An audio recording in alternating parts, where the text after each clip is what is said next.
बड़ी खबर देहरादून से, जहां पर सरकारी भूमि पर अतिक्रमण ना हो, इसे लेकर अब निर्देश जारी कर दिए गए हैं मुख्य सचिव की ओर से। एसएस संधू ने अधिकारियों को निर्देश दिए हैं कि अतिक्रमण होने पर अधिकारियों पर कार्रवाई होगी। सरकारी भूमि का डिजिटल डाटा तैयार करें, अपलोड करने के भी अधिकारियों को निर्देश दिए गए हैं। मुख्य सचिव डॉक्टर एसएस संधू ने सचिवालय में इको टूरिज्म एवं सरकारी भूमि की डिजिटल सूची तैयार किए जाने के संबंध में बैठक आयोजित की थी। मुख्य सचिव ने सभी जिलाधिकारियों और डीएफओ को इको टूरिज्म की दिशा में स्थानीय लोगों को रोजगार के अवसर दिए जाने पर फोकस करते हुए प्रस्ताव तैयार किए जाने के भी निर्देश दिए हैं। चलिए ज्यादा जानकारी के लिए रुख कर लेते हैं संवाददाता सोनू की ओर। सोनू, मुख्य सचिव ने अब साफ कर दिया है और सख्ती से अधिकारियों को कहा है कि अगर सरकारी भूमि पर किसी भी तरह का अतिक्रमण होता है तो उन अधिकारियों पर सबसे पहले कार्रवाई होगी और डिजिटल डाटा जो है वो तैयार करने के निर्देश जारी कर दिए गए हैं। देखिए, सरकारी भूमि पर जिस तरह से अतिक्रमण के मामले सामने आए हैं और उनका चिन्हीकरण करने के बाद जो आंकड़े सामने आए हैं, सरकार ने इसको गंभीरता से लिया है। लिहाजा सरकार युद्ध स्तर पर हम कह सकते हैं कि अतिक्रमण को हटाने के लिए कार्य कर रही है और जिला स्तर से लेकर के शासन स्तर तक के जो भी अधिकारी राज्य सरकार के हैं, वो सभी जो उच्च स्तरीय अधिकारी हैं वो लगातार मॉनिटरिंग कर रहे हैं, बैठक ले रहे हैं और पल पल का अपडेट भी जो इस कार्य में जुटे हुए अधिकारी हैं उनसे ले रहे हैं। और जो ग्राउंड जीरो पर अधिकारी अतिक्रमण को अवैध रूप से किए गए सरकारी भूमि पर कब्जों को हटाने की कवायद में जुटे हैं, उनका समन्वय स्थापित जो है वो शासन के उच्च अधिकारियों से किया जा रहा है। मुख्यमंत्री भी कई बार सार्वजनिक मंचों से इस बात को बोल चुके हैं कि जो सरकारी भूमि है उस पर अवैध रूप से किए गए कब्जे और जो अतिक्रमण किया गया है उसको सरकार अब सहन करने वाली नहीं है। और इसी क्रम में जो वन क्षेत्र में धार्मिक तौर पर जो अतिक्रमण किए गए थे उनको हटाया जा रहा है। इसके बाद दूसरे चरण में जो है वो वन्य क्षेत्र के और नदी के किनारों पर जो अतिक्रमण किए गए हैं उनको हटाया जाएगा और इसके बाद फिर जो बड़ी इमारत अवैध रूप से सरकारी भूमि पर बना दी गई है उनको हटाया जाएगा और सरकार इसको लेकर के गंभीर है। लिहाजा मुख्य सचिव जब अधिकारियों से अपडेट लेते हैं तो उसके बाद फिर से अधिकारी को दिशा निर्देश देते हैं। और अब इसमें नया मामला ये है कि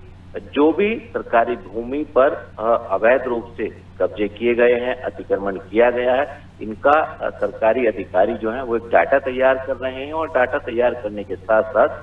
इसको जो है ऐप पर, पोर्टल पर अपलोड किया जाएगा और ताकि जो मुख्य सचिव है वो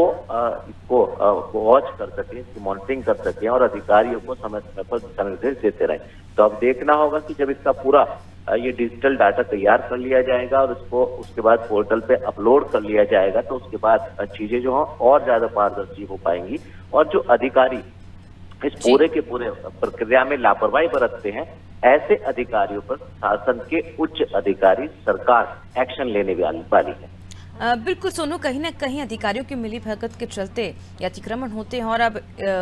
सख्त कार्रवाई के निर्देश जो है वो भी दे दी गए कि अधिकारियों की लापरवाही अगर उजागर होती है या कहीं पर अतिक्रमण होता है तो सबसे पहले कार्रवाई जो है वो अधिकारियों पर होगी। लेकिन सवाल ये है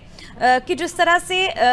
कुछ ऐसे स्थान भी हैं जहां पर कैंपिंग के लिए विकसित किया जा सकता है, बावजूद इसके अब वहां पर अतिक्रमण हो गया है और पर्यटन विभाग लगातार इसे लंबे समय से खाली कराने का प्रयास कर रहा है, लेकिन अब भी जो सफलता मिलनी चाहिए वो नहीं मिल पा रही है और इसका जो नुकसान है वो सरकार को भुगतना पड़ रहा है। ऐसे में इन स्थानों को खाली कराना कहीं ना कहीं एक बड़ी चुनौती भी है।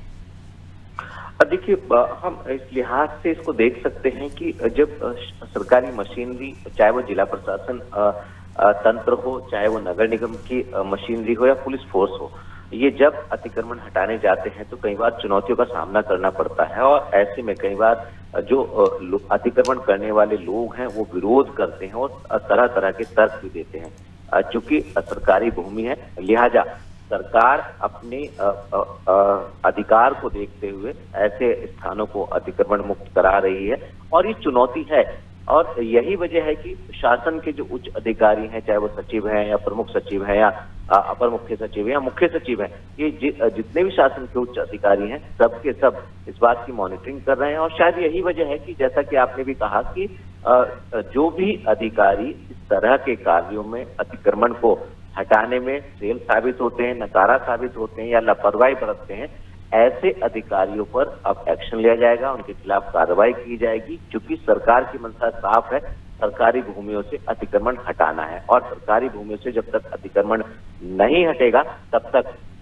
अगर इस दौरान अधिकारी लापरवाही बरतते हैं तो उन पर भी सरकार एक्शन लेने से कोई गुरेज नहीं करने वाली है। और सरकार ने साफ तौर पर 2 टूक ये हिदायत भी दे दी है कि अतिक्रमण हर सूरत में हटना चाहिए। अवैध रूप से जो किए गए कब्जे हैं ये हर हाल में हटने चाहिए। और जो पर्यटन विभाग के अधिकार क्षेत्र की जो भूमि है जहां पर पर्यटन को बढ़ावा दिया जा सकता है या नई योजनाओं को स्थापित किया जा सकता है, ऐसे क्षेत्रों को भी अतिक्रमण मुक्त कराने की अब कवायद शुरू हो चुकी है। तो बिल्कुल, जो क्षेत्र बाकी बचे हुए थे उन्हें भी अतिक्रमण मुक्त कराने की जो कवायद है वो तेज करती गई है। और मुख्य सचिव ने सभी जनपदों में इको टूरिज्म को बढ़ावा दिए जाने के लिए स्थान चिन्हित किए जाने के साथ ही डीपीआर तैयार किए जाने के निर्देश भी दिए हैं। और इसके दौरान उन्होंने ये भी कहा है कि प्रस्ताव में डीपीआर के साथ फंडिंग और योजना पूर्ण होने की समय सीमा पहले से ही निर्धारित की जाए। उन्होंने कहा कि इको टूरिज्म को सफल बनाए जाने के लिए इको पार्क से जो राजस्व मिलता है उसे 80 से 90% हिस्सा इसकी मरम्मत के लिए